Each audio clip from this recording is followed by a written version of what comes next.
Hello and welcome to the newsroom. I am Jerusha Amarigwe. President Muhammadu Buhari has pushed for peace and clamor for national interest to both partisan stands as Ghana's opposition candidate John Mahama smarts for a showdown in the aftermath of the just concluded presidential elections. Mahama has described the results of the December 7, 2020 general election as fraudulent and vowed to take actions to reverse the situation. Sensing trouble, Buhari appealed to all the contestants in the election to put national interest above personal and partisan considerations. Minister of Communication and Digital Economy Issa Patami says exploiting emerging technology remains top on the federal government's agenda for developing a digital economy. Patami said this via a webinar on artificial intelligence organized by the United Arab Emirates, themed "Moving Ahead, the Future is Artificial Intelligence." The minister, who was a guest speaker during the event, says the UAE had been proactive in digital transformation and it is the only country with a minister for artificial intelligence, that is a branch of emerging technology. And Nigeria's AntiGraft Agency has arraigned two legal practitioners, Sarah Ajibola and John Demide, for alleged electoral fraud. The duo were accused of conspiracy and forgery during the conduct of the 2018 general election of the Nigerian Bar Association, NBA. The Economic and Financial Crimes Commission on May 5, 2020 filed a 14-count charge against the duo that borders an alleged forgery in the election which produced the immediate past president Paul Usoro.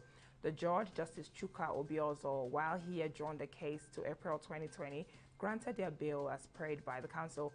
Justice Obiozo admitted the defendants each to a bail of a sum of 500,000 naira with one shorty each. The defendants were hence ordered to be remanded in the EFCC custody for 7 days to fulfill their bail conditions.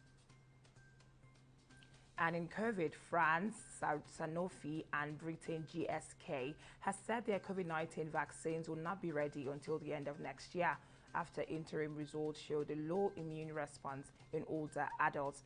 The announcement is a huge setback in efforts to fight the pandemic, which emerged in China last December and has killed over 1.5 million people worldwide.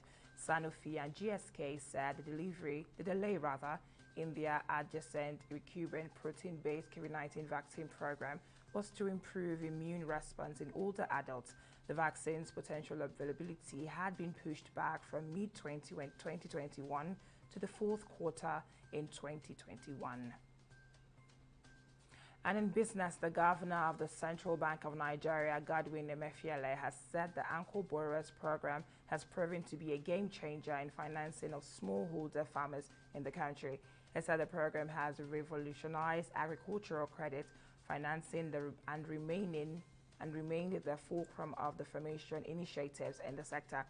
CBN governor also said through the use of technology to boost productivity, the Apex Bank intended to work with farmers to achieve 1 million hectareage cultivation during 2020 dry season from 500,000 hectareage in the preceding farming year.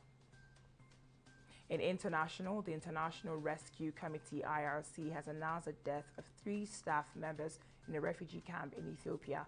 The humanitarian group has been working with 96,000 refugees in 4 camps as the conflict in Ethiopia's Tigray region between federal and regional forces has forced thousands of people to flee.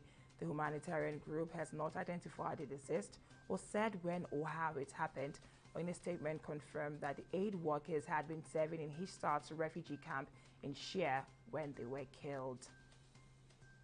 And in sports, the Edo State government has dissolved all the subcommittees for the 19th National Sports Festival tagged Edo 2020. The resolution of the committees was contained in a letter dated December 9, 2020 and signed by the Secretary of the Local Organizing Committee for the festival, Emmanuel Igbinosa. The festival, earlier scheduled to hold between March 2020 and April 1st, was postponed indefinitely due to the outbreak of COVID-19.